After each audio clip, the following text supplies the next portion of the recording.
Hello mga mamshi! Ito po uli si Shinri sa kusina. Magluluto po tayo ngayon ng ginataang alimasag. Lalagyan natin siya ng kalabasa at talong. Ang nangyari po, ganito. Magkukwento na naman ako. Ang sahog natin is sibuyas, bawang, at luya. Lalagyan po natin siya ng bagoong. Tapos, lalagyan din natin siya lang syempre ng gata. Tapos, meron tayo ditong kalabasa. At yung talong, mamaya ko na po hihiwain dahil mangingitim. Ngayon, pinakuluan ko na po kanina pa ang aking baboy.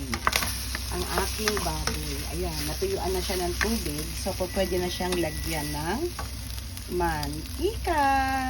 Ayan, mantika. Lagyan na natin ng mantika para matusta ng konti. Ayan siya. Para pag kinain natin siya, hindi lang siya alimango ba tawag dito? Alimasag ba? Ano ba yan? Pinakuluan ko na rin yung aking 2 pirasong alimasag. Diba? Yan ang alimasag.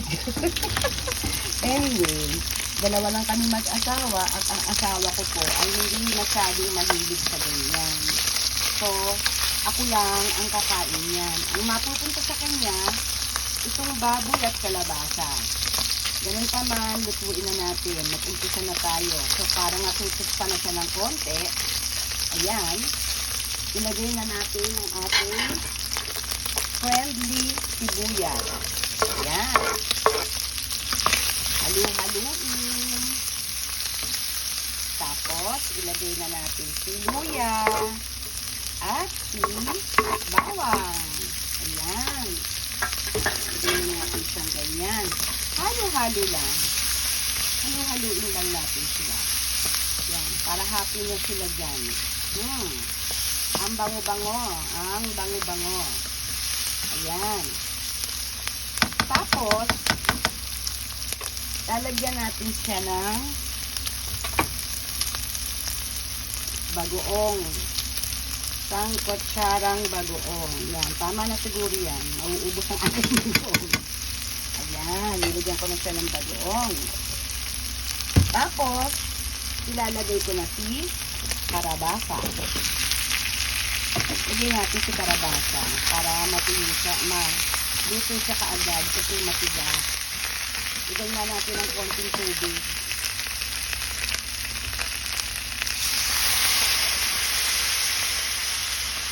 Ilagyan ko ng konting tubig mga lalabsa kasi masyadong nadadala yung ating kawali. Hininaan ko na yung apoy. Kasi daldal ako ng daldal, diba? So, ayan na siya, mga friends, mga banshee. Ang gagawin ko ngayon ay hahatiin ko sa gitna si alimasag. Hindi kayo dito sa akin. O, diba, pinaikot-ikot ko na naman kayo. Yan. Alam nyo, ginto dito to. Ginto sa abroad ito. Tingnan nga natin kung uy! In fairness, mataba siya, parang ako, ha? Mataba, parang ako. Ay, kabayo. Ayan, nakuha na nga. Ayan, sorry, ha? Sorry. Yan.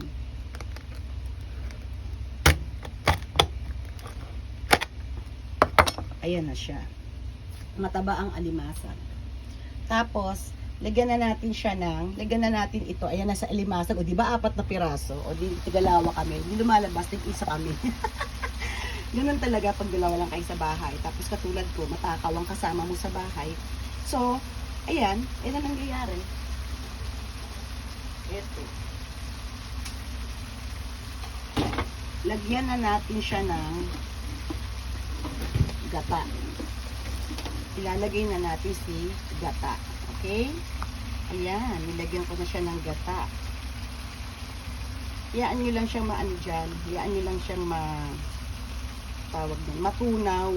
Kasi asa rep siya kasi eh. O, yan. Nilagyan ko na siya ng gata. Naggata na tayo. Hindi ko inilagay lahat yung gata kasi konti lang naman yan eh. Konti lang naman yung niluto ko. So, kumbaga, yung kalahati ng gata, bukas may lulutuin ako. Ilalagay ko si gata. O diba, sayang kasi. O, narinig nyo na naman yung sayang. Sabi ko sa inyo eh. Ang aking word, ang aking secret word is sayang. Yan.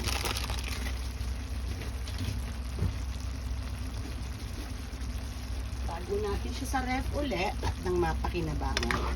So, i-mix-mix lang natin siya. Yan.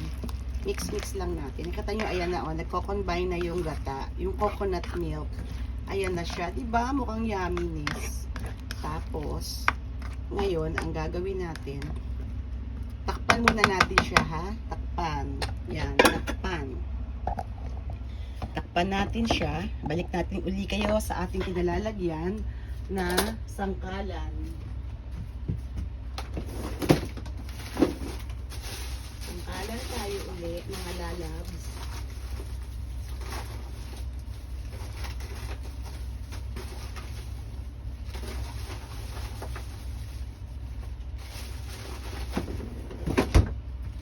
Kumuha lang ako ng ating sili.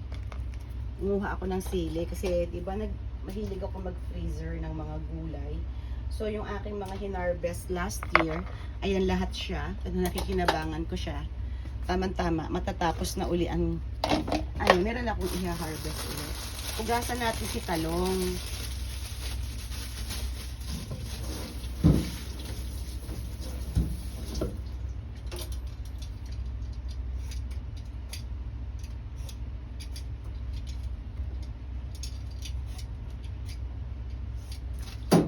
Meron tayong 2 pirasong talong. O, diba, dalawa din?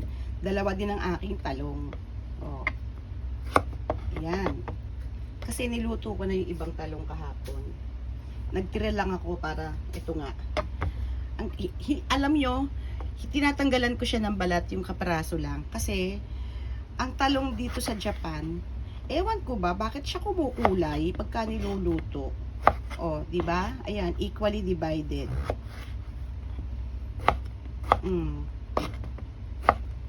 Yan. Bain natin ito pa. Kasi masyadong malaki. Ilagay na natin ngayon si talong, ha? Ayan, para madali tayo sa ating huntahan. Ay, kabayo. Ayun na naman si kabayo. O, ilagay na natin ang ating talongers. Ang ating talongers ilagay. Yan. Masarap to kung meron din siyang sitaw, ano? Kaya lang walang sitaw. Ayan. Lagyan natin ng konting MSG.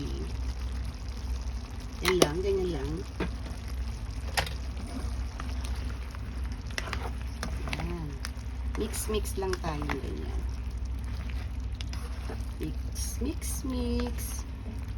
Para equal ang luto. O, diba? Nakikita nyo ba? Wrap sa Doodle Dandy. Tikman nga natin. Hindi ko na siya nilagyan ng asin. Kasi alam niyo kung bakit. Kumain ka, tsaka ka maglagay ng patis. At tsaka mo ilagay yung siling mangjang-jang. O, di ba ang sarap? Ilagay na natin si alimasan. Yan. O, ano pa? Ano pa hinihintay? O.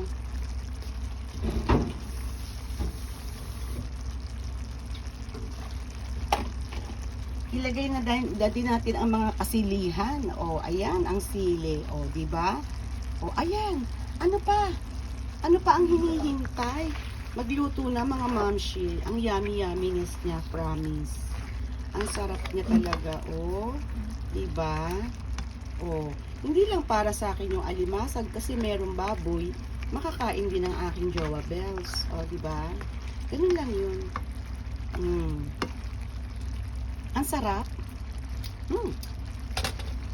So, paano mga mamshi ko?